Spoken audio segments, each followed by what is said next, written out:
Welcome to your episode on healing from past relationships, letting go of past hurts, healing from the breakups, the separation, the divorce, and moving forward in a positive way. Heartbreak to healing. Thriving after love lost, not just moving on, next, stuffing it, pretending like everything is fine, because though that's what society expects us to do, that's not the reality in your heart and even in your gut and just your whole energetic system.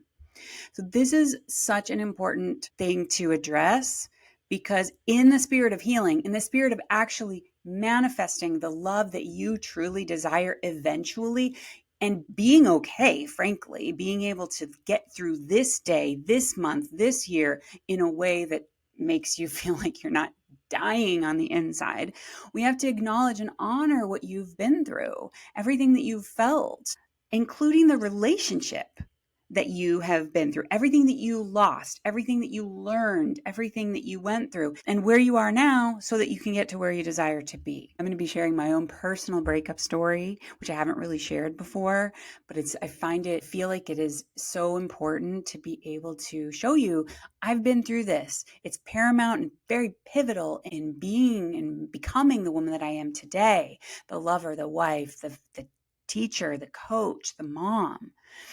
And also on top of that, 6 very powerful steps for you to heal as well. Look, I have so much deep compassion for any woman that is going through this breakup, separation, going through and processing past relationship pain. And I want to show you that there is hope and there is healing on the other side of this. It's not just about forgetting it, because time heals all wounds. Actually, it doesn't. Time does not heal all wounds. It takes you intentionally doing this work, which I've led many clients through. Yes, it's a process, and I'm going to lead you through this process right here, right now. If there's ever a time that you desire to take this deeper than what you're listening to right now, then I'd like you to sign up for a discovery call. Let's have a conversation and see how I can support you. So back in 2001, I had been with Mardio for almost 2 years. And we were so close, so connected. It was just such a passionate, deep, connected relationship. And in my mind at the time, he was my person. There was absolutely no way that I was not going to roll with him. He was my husband. And so I was in denial of all of the things that were happening, the things that he was saying leading up to the breakup that was an indicator that he was starting to pull away. So he lived in Mexico City. I went there in 1999 for a college exchange program. He was my host brother. The moment I laid eyes on him, I knew there was going to be something special here. And there was. It developed, it grew. There was just deep connection. Okay. So those few months leading up to the breakup, he started to pull away. He started to say things like, I don't know if I can do this. A lot of it was long distance, to be fair. And I was just holding on, grasping at anything that I could to keep what I thought was to fight for, really, this relationship that there was just no option. We had to heal it. We had to fix it. We had to resolve. And it was going to be fine. My first job out of college, the only teacher position that I found right out of college in Mexico was still a 13-hour bus ride away in a northern desert town called Torreon. And I grabbed it because it was an American school and it looked like a good job. And I didn't look deeper to see, well, there's got to be some kind of position available in Mexico City to be closer to him. I know now everything happens for a reason, so I don't judge it. But at the time when I was stuck in Torreon and he was in Mexico City and I still wasn't able to spend time with him and he started to distance himself, it made me latch on, grasp, hold on as tightly as I could, which frankly made him push away even more. But in denial I was, and if we could just get through that school year, I would move to Mexico City and everything would be fine because distance was the only problem. So I thought. So I went down to Mexico City early February for a long weekend. And in my gut, I felt like something was off. I was just getting desperate. So we had a few discussions that weekend. He dropped me off at the bus station, and it just felt like my higher self knew there was something up. I got back to Torreon. I went back to work. Didn't hear from him Monday, Tuesday, Wednesday, Thursday morning came along, and I was freaking out because we didn't have cell phones. There was no texting yet at the time, but we would call, we would email, we would chat on the computer, and there was just constant communication. But that week there was nothing. So I took my students, my little Mexican first graders, to their physical education class, and I was like, I got to go check my email. The computer lab was down. I didn't have a computer in my classroom. So I ran off campus 5 minutes down the street to the closest internet cafe that I could find and dial up internet. And I was like, okay, I've got 30 minutes. I'm just going to check my email and then I'll run back to campus. So I open it up, and the first email on the list in the inbox was from him. And I opened it, and it was like, I'm not in love with you anymore. Just bombshell went off in my heart and my body. And I went through the grief process in 3.2 seconds, and then went back and cycled back and in denial. And this isn't happening. And, but my God, that's happening. What am I going to do with my life? And what is happening? And no, and yes. And like, what? I don't know. And so I just logged off, put my 5 pesos down on the counter, and stormed out of the building, sprinted back to my classroom, sat down in my teacher chair, just buried my head in my hands. No, this can't be happening. And then I look up, and of course there's a heart-shaped frame on the desk with the two of us cuddling and hugging, smiling very happily, like happily ever after kind of smile. And I grab the photo frame and I toss it onto the ground, and glass goes shattering. Of course, I wasn't in my right mind. Luckily, it was behind my teacher desk. No students were going to go back there, but like clearly I wasn't okay. And my colleague, the teacher next door, heard the crash, the broken glass, came in and said, Lynn, are you okay? And I was like, no, he just broke up with me. What? Oh my God. Do you need to go home? That thought hadn't crossed my mind, but I was like, yeah. Oh my God, there's no way that I can get through the rest of the day. It was 10 o'clock in the morning. I can't teach today. I could hardly even breathe. So I got up, I went to the principal's office. I said, oh my God, look, I'm sick. My partner teacher was going to cover me for a little bit. And she's like, yes, that's fine. Go home. I went home, and I don't even know. I have no idea what I did with my time. I took off the next day as well.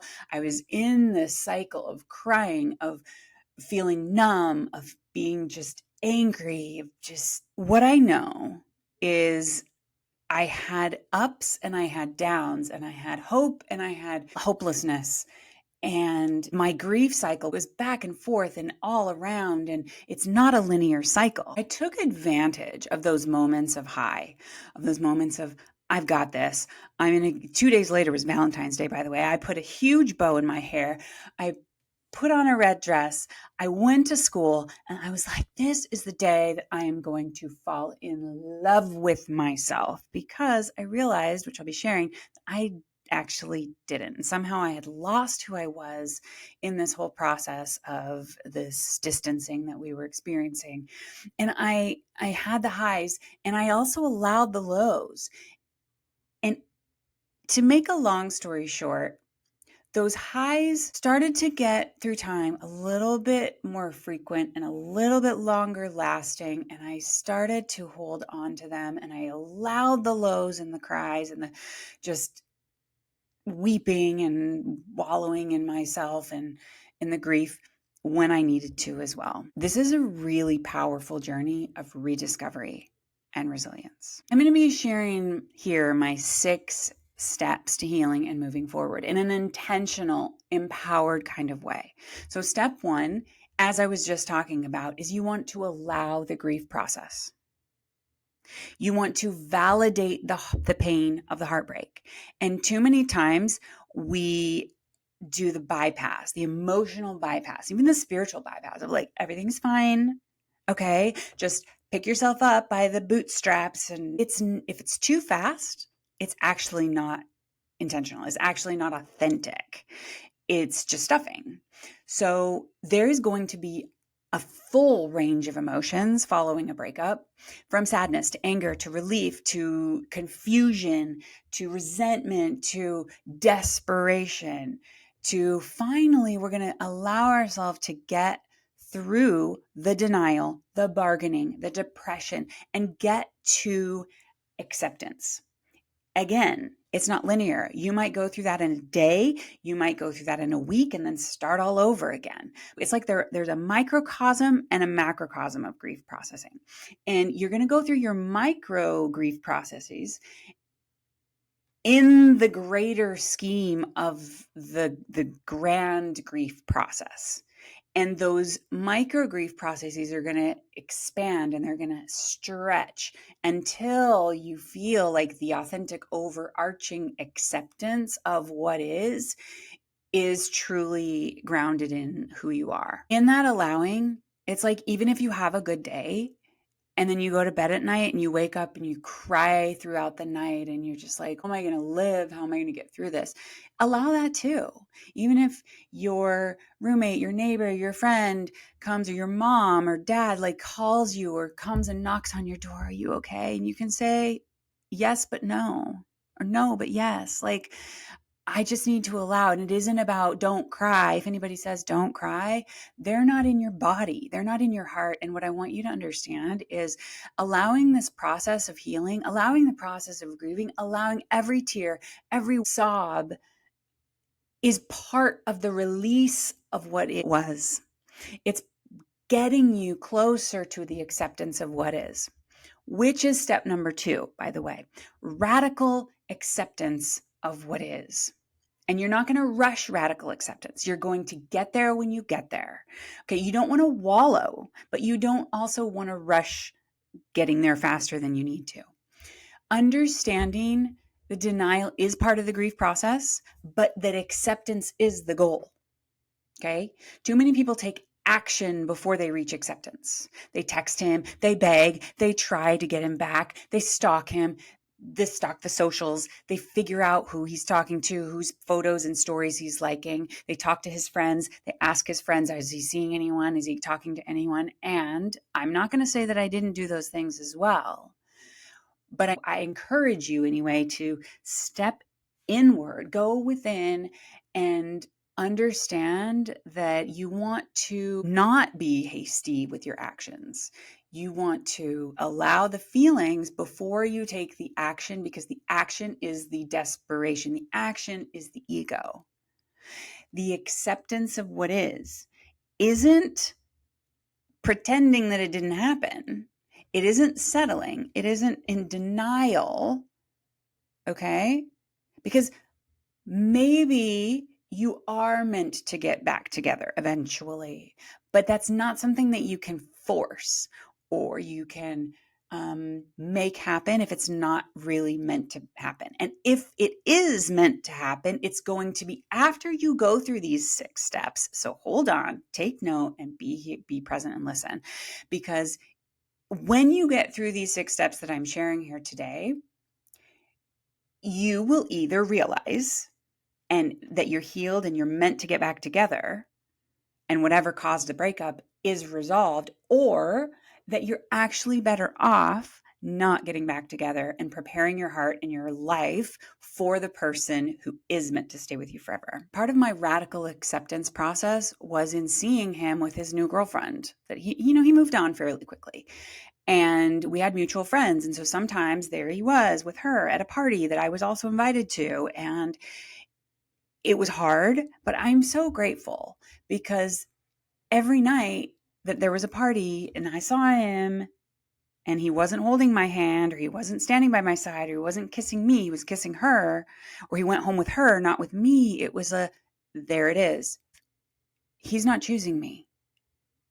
There's nothing I can do to make this change, to make this go away. And I have to suck it up. I can't just go begging and pleading and changing what is, because this is all about accepting what is. Step number 3, so important to reflect on the lessons learned from this past relationship. What would you have changed if you could? There's so much value in reflecting on what you loved and what you hated, what frustrated you, what were your triggers, what caused you to begin maybe to lose confidence in yourself, what caused you to put yourself aside and repress your desires, let go of your passions, doubt yourself, what caused you to be confused, what caused you to be insecure. Were there any jealous tendencies? Were there any mistrust issues?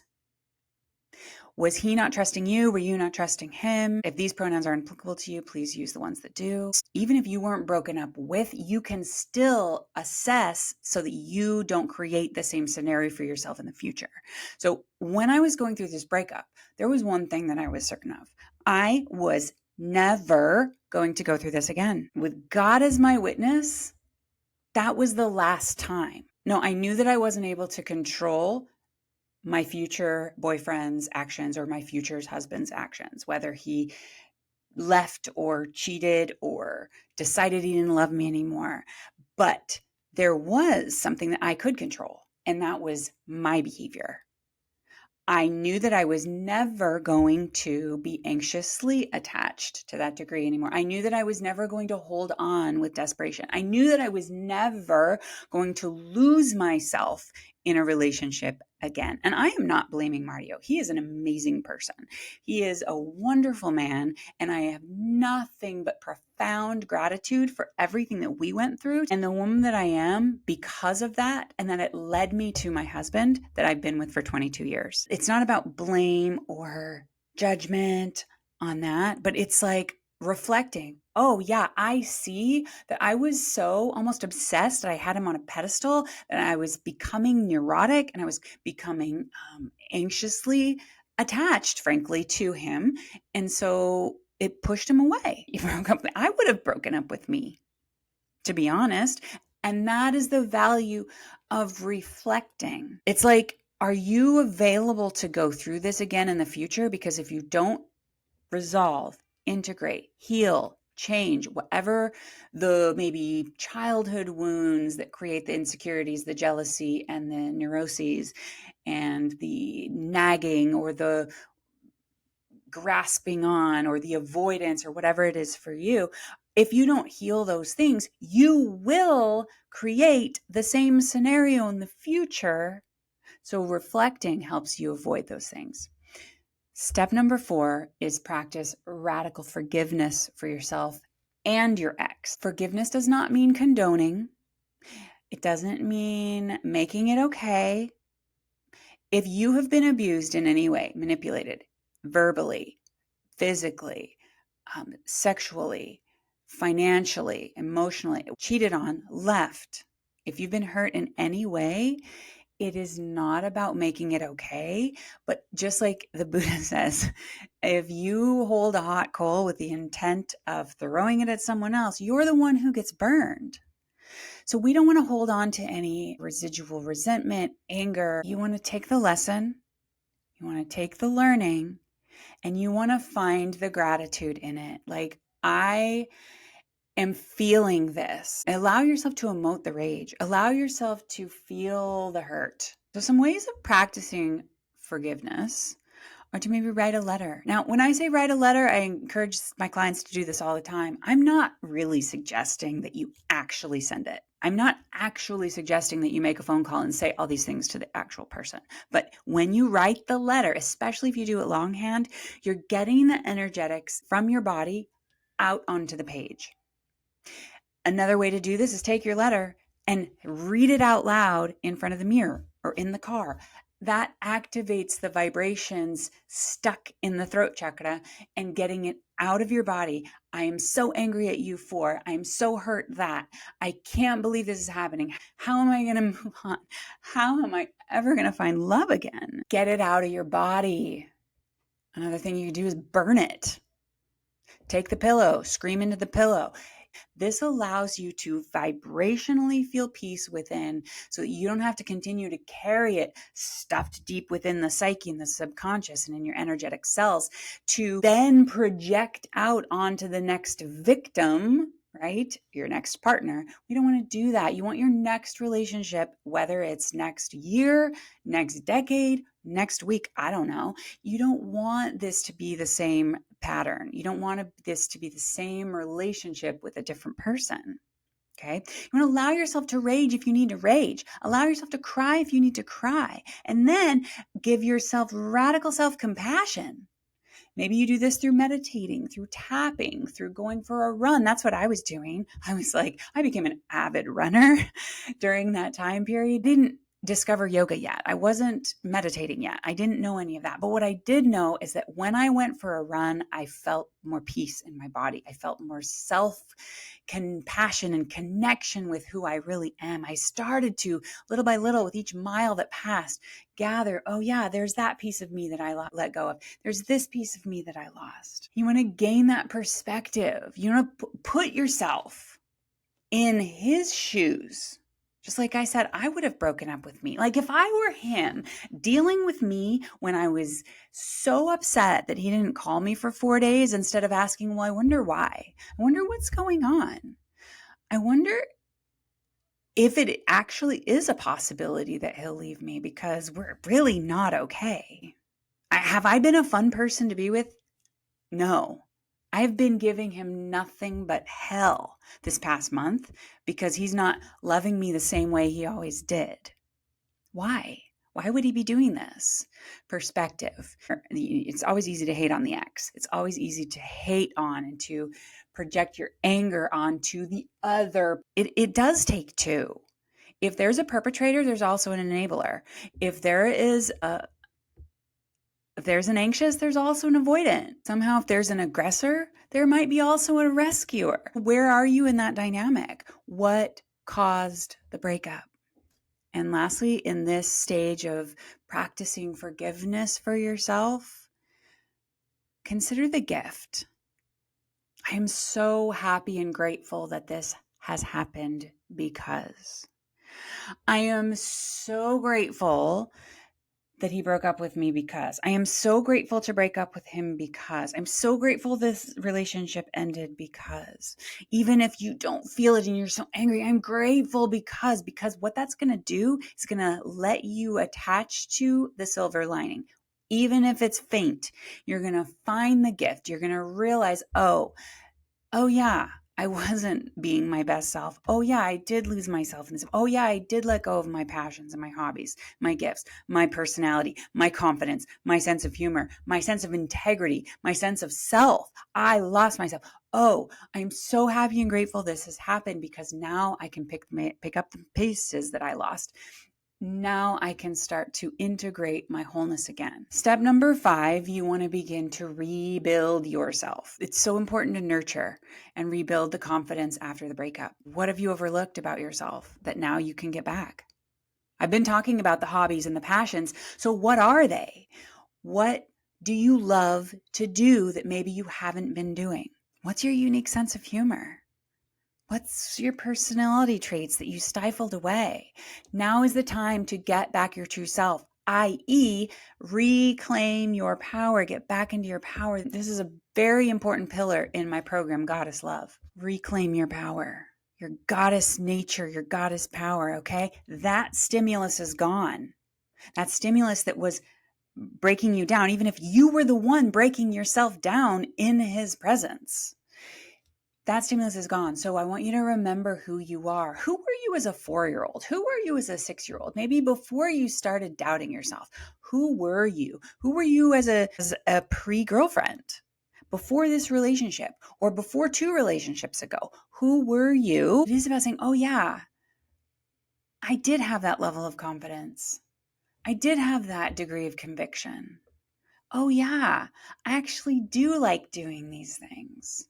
I actually don't like doing what I've been doing because I just have been off course. And it is about course correcting.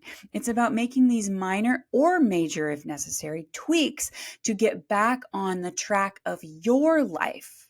And this relationship had to end because it was a dead end road for whatever reason, whether it was you doing the breaking up or you being broken up with. It was a dead end. Boom, detour, get back on your track. Separate. And maybe down the road, if you heal, if they heal, you can get back together. It's not something to force. It's not something to make happen. And step number 6 is so important, and that is setting new intentions for future relationships. It might be someone else, might be same person. But you're not going to re-enter the relationship before there's been these nuggets of healing, before you set new intentions. Because if the future relationship with the same person is designed to happen or meant to happen, it's going to be a new person in a way, because you're going to be healed and they're going to be healed from whatever caused the breakup. Never just get back together. I see this all the time. Oh yeah, we've been back and forth for like 8 years. Why? As Einstein said, the definition of insanity is doing the same thing but expecting a different result. So if you want to get back together, fine. Just please, for your own sake and for theirs, make sure that you're not doing the same thing. You're different. You've done your healing work. You've allowed the process. You've done the reflecting. You've collected those pieces of you. Okay. You want to shift your focus from the past hurt, because you've processed it, you've allowed it, to then envisioning what you desire in a future relationship.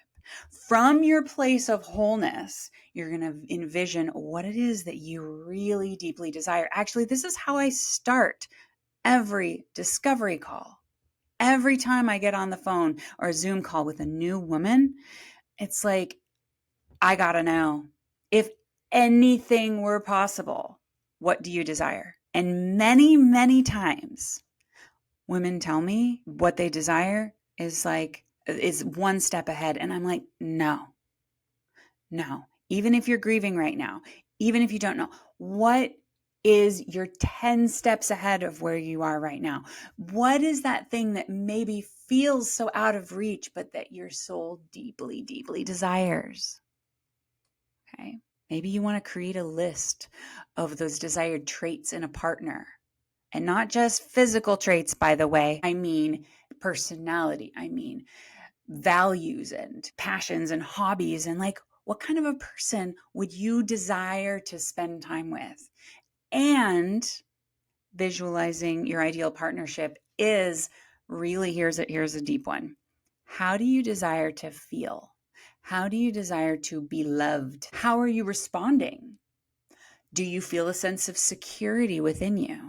We're not just going to jump from 0 to 6. We're not just going to bypass here. Yes, we need to do the deeper work. We need to grieve. We need to allow the rage. We need to process. We need to reflect. When you feel like you're out of survival mode and at this place of neutrality, then what you can do is then start to make the vision board. Start to list the desires and the desired traits. Start to feel into how it would feel to be loved. Accept and validate the pain of heartbreak to begin healing. And then you want to have radical acceptance of what is. And then reflect on the relationship's lessons, the goods, the bads, so that you can grow from it and not create the same thing again. Then you're going to practice forgiveness so that you can release resentment and make space for the new experiences. And then you're going to rebuild your self-love, your self-worth, and prioritize your self-care to restore your confidence and set new intentions for future love with clarity and positivity. And loves, if you would like support in any of this, please reach out. Please sign up for a discovery call. I am here for you. The reason I am devoting my time, my energy, my life force to you and to this podcast, so that it sparks your ability to then take that action to say, you know what? I actually would like support with this. My client Sophie came to me a couple of years ago in this state, just like I was saying with Mario, totally broken. How am I going to move on from this? He just left me. To recollecting herself, for working together for 3 months. Shortly after that, she got found by an amazing man, and now they are life partners. They have a house, they have a dog, they live in the countryside, they are growing together, they're living together, they're experiencing life together. When she came to me, I don't know how I'm ever going to move on. That could be you. And if you have the tools, if you say, I got this, okay, I know what to do, please go do it, because you are a goddess, you are a queen. If you are feeling overwhelmed, uncertain, oh my gosh, that sounds good, but I don't know where to start. I don't have the stability within my heart to be able to even take the first step. Send me a message. Reach out, my queen. Sign up for a discovery call. I am here for you. And I also want to hear your stories. What are your breakup stories? What have you been through? What have you learned? Please subscribe and rate and review the Love Like a Goddess podcast. I am depending on you to get the word out there as well, because more women like you, more women like me and you need to hear these messages of hope, of inspiration, of love and support. And coming up in the next episode, it is Trigger Talk, navigating communication and love. I look so forward to seeing you there, my queen. Have a great day.